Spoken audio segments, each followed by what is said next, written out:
Hello voyageurs, moi c'est Mackenzie Pigeon et ça c'est ma sœur Alana. On vit à Sault-Ste-Marie entre le lac supérieur et la rive nord. Nous autres, on a des fiers métis, des enfants de la traite des fourrures. Là, agréez-vous d'un brin d'histoire de notre peuple. Les Premières Nations de l'Ontario ont accueilli chaleureusement les Français depuis l'arrivée d'Étienne Brûlé, voilà plus de 400 ans. Chez les Canadiens d'aujourd'hui, l'amour de la nature vient sans doute de ces jeunes femmes du pays qui ont ouvert leur cœur aux étrangers qui avaient l'esprit ouvert. On cherche à cohabiter dans le respect de Mère la Terre. On veut apprendre de nos différences. On s'apprivoise et on échange avec l'autre pour enrichir sa culture. Les pionniers français et ces femmes autochtones ont donné naissance à des bébés surnommés les sans-mêlés. Ces enfants nés de la rencontre de deux peuples et même de deux univers sont les premiers métis en Ontario.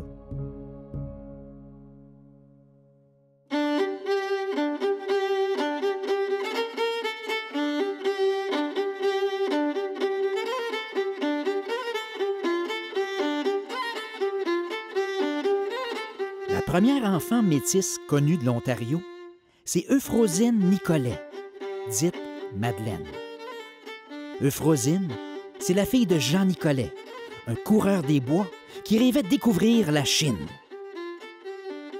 Jean habitait longtemps parmi les Nipissing, près de North Bay. Il s'est marié avec une Anishinaabe algonquine de cette nation, avec qui il a donné naissance à Euphrosine. Puisque sa mère algonquine est décédée alors qu'elle était encore bébé, Euphrosine est allée vivre à Québec avec les colons français. Aujourd'hui, des milliers de descendants d'Euphrosine Nicolet, tels les Leblanc, peuvent être fiers de leur origine algonquine. Mais, comme c'est le cas avec plusieurs familles canadiennes-françaises, plusieurs ne savent même pas qu'ils ont du sang autochtone. Quand on fouille les racines de nos familles, on peut trouver de grandes surprises. Lucie Roy-Saint-Pierre et Geneviève Étier sont devenues de bonnes amies grâce à l'écho d'un peuple. Lucie a découvert qu'une de ses ancêtres est justement Euphrosine Nicolet. Lucie est donc métisse. Et Geneviève a appris qu'elle était la descendante des premiers pionniers au pays, Marie Rollet et Louis Hébert. Lorsque Euphrosine est allée vivre à Québec, c'est Marie Rollet qui l'a accueillie dans sa maison. Les ancêtres de Lucie et de Geneviève étaient donc, elles aussi, de bonnes amies.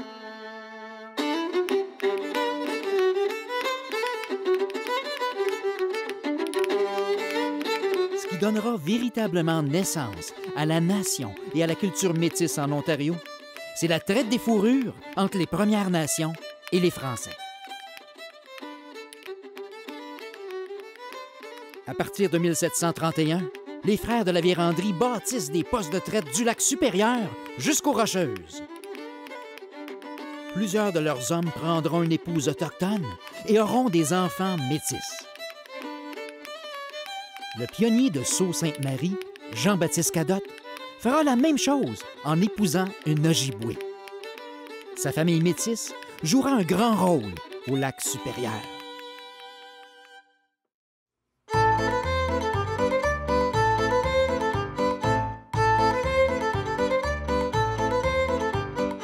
Envoyons de l'avant nos gens, envoyons de l'avant, envoyons de l'avant nos gens, envoyons de l'avant. En 1783, des marchands de Montréal créent la Compagnie du Nord-Ouest. Pendant des décennies, des milliers de voyageurs canadiens-français font la traite des fourrures. Ces mangeurs de l'or partent du fleuve Saint-Laurent et remontent la route des rivières qui traverse tout l'Ontario. Les hommes du Nord continuent jusqu'au Manitoba, où ils donneront naissance au peuple métis de l'Ouest. Envoyons de l'avant nos gens, envoyons de l'avant, envoyons de l'avant nos gens, envoyons de l'avant. Pagayant avec ses hommes, Marianne Lagimodière est la première femme blanche à voyager et à coloniser les prairies. Elle deviendra la grand-mère du plus grand chef des Métis, le célèbre Louis Riel. Debout, mon peuple!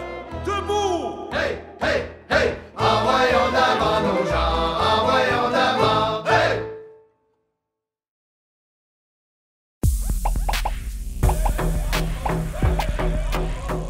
En 1821, la Compagnie du Nord-Ouest joint celle de la baie d'Hudson.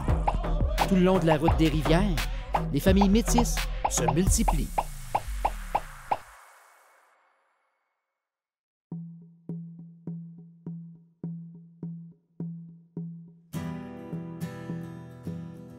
Les familles métisses transmettent fièrement leurs traditions de génération en génération. Plus ils métissent leurs deux cultures, plus les métis forment une nation distincte. Comme leurs ancêtres des Premières Nations, les Métis de l'Ontario aiment pêcher, chasser et trapper. C'est souvent le pépère qui enseigne plein de trucs aux petits-enfants. De leur côté, ma mère et petite-fille fabriquent de beaux mocassins. On les décore avec des perles en recréant souvent de jolis motifs de fleurs et de fraises. On passe tout l'hiver à tisser des ceintures fléchées pour les voyageurs. Ils s'en serviront dès le printemps comme outil pour faire les portages de canots et de ballots.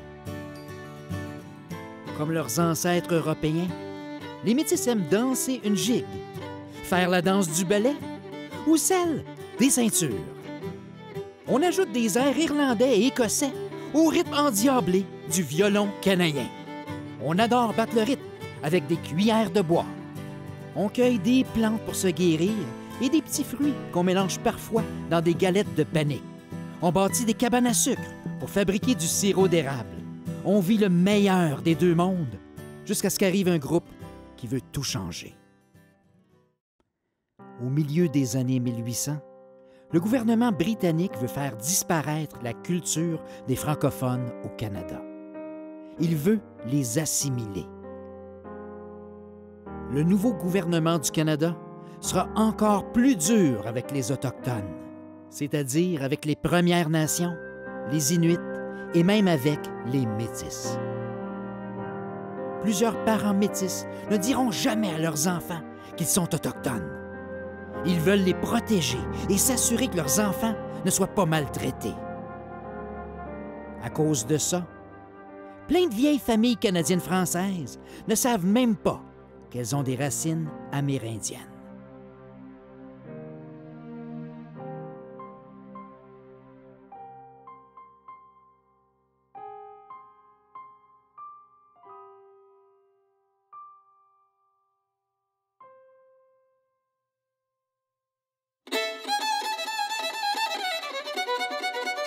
Avec l'arrivée des années 2000, la fierté des Métis connaît tout un réveil.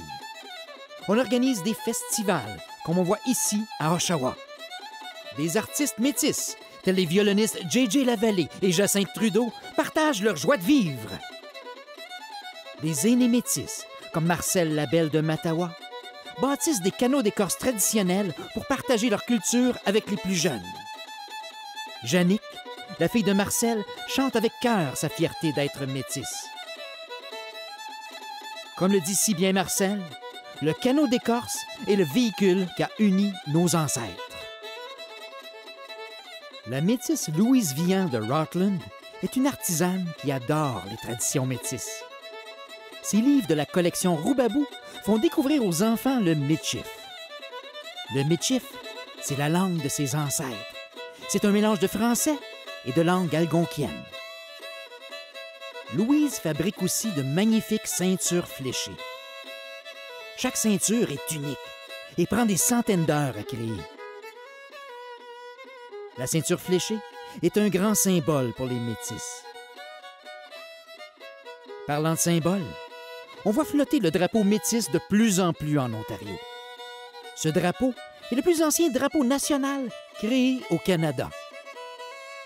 Le bleu représente le sang des Français et des Premières Nations qui se mélangent pour toujours, comme le démontre le symbole de l'infini.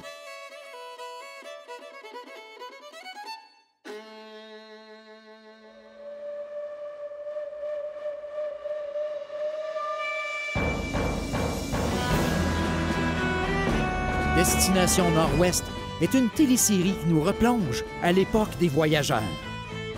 Cette aventure va transformer le métis Christian Pilon.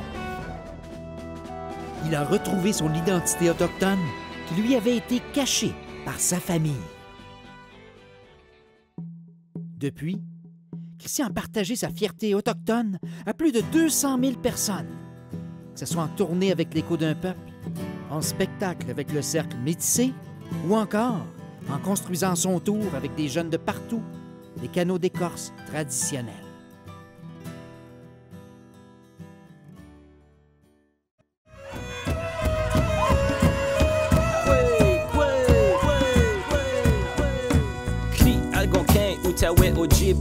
On est des gens vrais, des Anishinaabe. Notre esprit franco-wendat fait qu'on aime partager. Dans une maison longue comme les Haudenosaunee. Embarque dans mon canot, Kokwe Ataro. Que tu sois sans mêlé ou fier héritier. Moi j'ai parlé haut, on chante tout haut. Fier et métissé chez nous en Ontario, quoi. Les membres de la culture franco-ontarienne.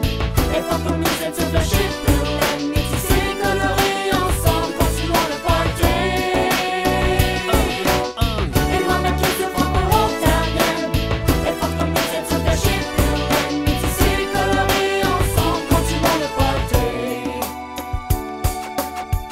Une nouvelle génération de métis franco-ontariens porte le feu sacré de ses ancêtres. Mélanie Rose Frappier de Sudbury anime des témoignages auprès de plein de jeunes. Mélanie Rose s'est méritée de grands prix comme jeune leader. Mathieu Bombardier de Windsor s'implique activement avec la nation métisse de l'Ontario. Originaire du Témiscamingue, Mathieu aime bien partager des enseignements qu'il a reçus des aînés. Mélanie Smith du Nipissing est une animatrice passionnée par la culture autochtone. Elle offre une foule d'activités aux écoles et fait partie du Cercle métissé. Et enfin, en plus de son engagement avec le Centre Louis Riel au Collège Boréal, Éric Dupuis de la Rivière des Français incarne ses ancêtres lors des spectacles Canada.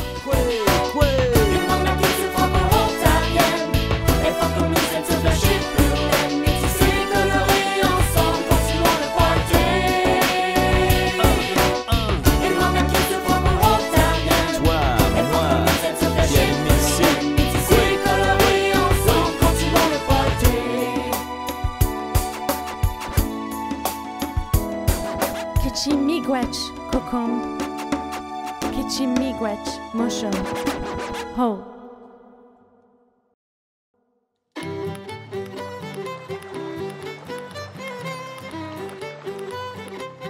Moi, je suis fière d'être métisse parce que j'ai une partie de moi qui est français et une partie de moi qui est autochtone et ça fait comme un mélange et je pratique ma culture souvent. Ce que j'aime de ma culture, c'est qu'on fait la danse métisse. Chez nous, à Sault-Sainte-Marie, nous sommes chanceux à cause nous avons le club de danse métisse et on fait comme des danses de nos ancêtres.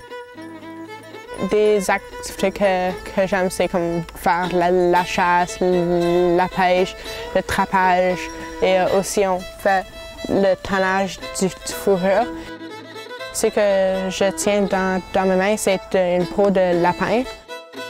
On a utilisé du borax pour quand on peut le faire et dans le temps passé, eux autres utilisaient le cerveau de l'animal pour faire l'apanage. Nous autres, les métis, on aime beaucoup y aller dans la nature pour trouver des choses pour nous nourrir, comme des bleuets, des fraises, des framboises.